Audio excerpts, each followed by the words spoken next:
আজকে সেই বিষয় নিয়ে আলোচনা হবে যে ঈদে মিলাদুন নবীর জুলুস সর্বপ্রথম কে এবং কোথায় আলোচনা করেছিল, মেহফিল সাজিয়েছিল, জালসা করেছিল।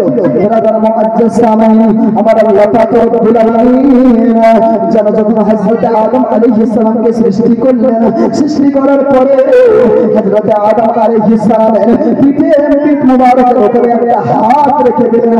হাত রেখে দেওয়ার পরে ওই সেই দিন থেকে নিয়ে কিয়ামত পর্যন্ত যত মানব দুনিয়ার বুকে পদার্পণ করবেন, যত মানুষ দুনিয়াতে আসবেন, সমস্ত মানুষকে যেন বার করলেন এবং জিজ্ঞাসা করলেন, আলাস্তু বিরব্বিকুম, এই মানব জাতি আমি কি তোমাদের রব নয়, আমি কি তোমাদের খোদা নয়? তখন আমার আল্লাহ রাব্বুল আলামিন যখন এই কথা বললেন, সমস্ত মানুষ এক বাক্যে বলেছিল ক্বালু বালা, কেন না ও মওলা, ও রব্বুল আলামিন, আপনি তো আমাদের রব, আপনি তো আমাদের পালনকর্তা, আপনি তো আমাদের সৃষ্টিকর্তা।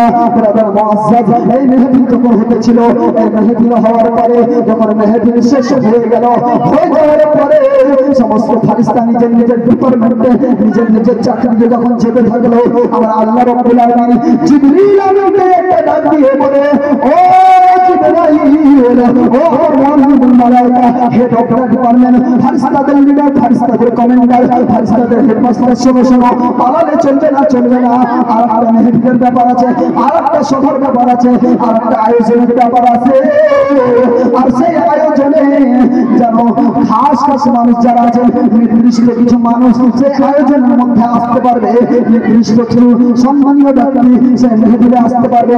আমার রব্বুল আলামিন যখন এই কথা বললেন, হযরত জিবরাইল জিজ্ঞাসা করে, ওগো আল্লাহ,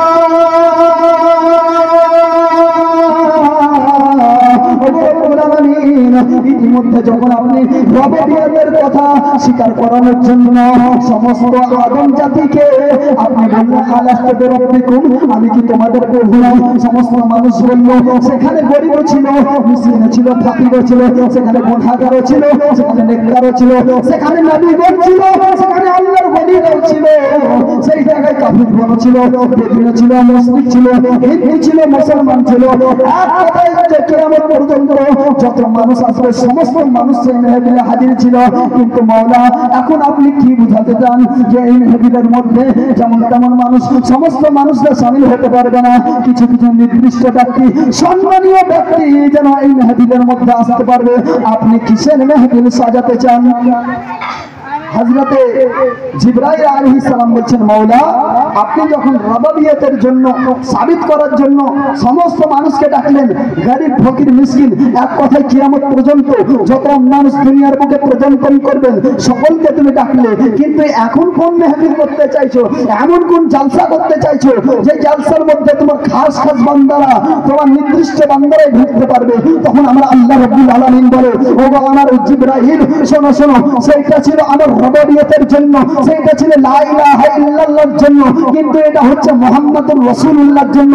সেইটা ছিল আমার রবাবিয়তের জন্য, কিন্তু এটা রাহমাতুল লিল আলামিনের জন্য। সেটা ছিল যেন রব্বুল আলামিনের জন্য, এটা আছে রাহমাতুল লিল আলামিনের জন্য, এইটা আমার নবীর জন্য। আর এইখানে শুধুমাত্র আমার খাস নবী হযরত ঈসা, মুসা, যত নবীগণ আছে সেই নবীগণই পদার্পণ করতে পারবেন, সেই মেহফিলের মধ্যে আসতে পারবেন। বিরাদার মুআজ্জাজ সামিন, তারপরে যখন ওই মেহফিল সাজানো হলো, সাজানোর পরে সমস্ত নবীকে ডাকলেন। আমার আল্লাহ রাব্বুল আলামিন বলে, ওগো নবীগণ শোনো, তোমাদের আমি সকলকে নবী করেছি, নবী করে দুনিয়ায় তোমাদেরকে পাঠাবো। মানুষকে তোমরা ভালো বার্তা দেবে, তোমরা কোরআন ও হাদিসের বার্তা শোনাবে, নিজের ধর্মকে প্রচার করবে। কিন্তু শোনো, শেষ যুগে আখেরি পয়গম্বর যখন আমার নবী মুস্তাফা তোমাদের কাছে যখন তাশরীফ নিয়ে যাবেন, তোমাদের কাছে পদার্পণ করবে, তুমি আর নিজের পরিচয় দেবে না। তুমি বলবে না যে আমি নূহ, তুমি বলবে না যে আমি ইব্রাহিম খলিলুল্লাহ, তুমি কেউ বলবে না আমি ইসমাইল জবিউল্লাহ, তুমি আর কোনো পরিচয় দেবে না। তুমি এক কথাই বলবে, আমি নবী মুস্তাফার উম্মত। বলুন সুবহানাল্লাহ।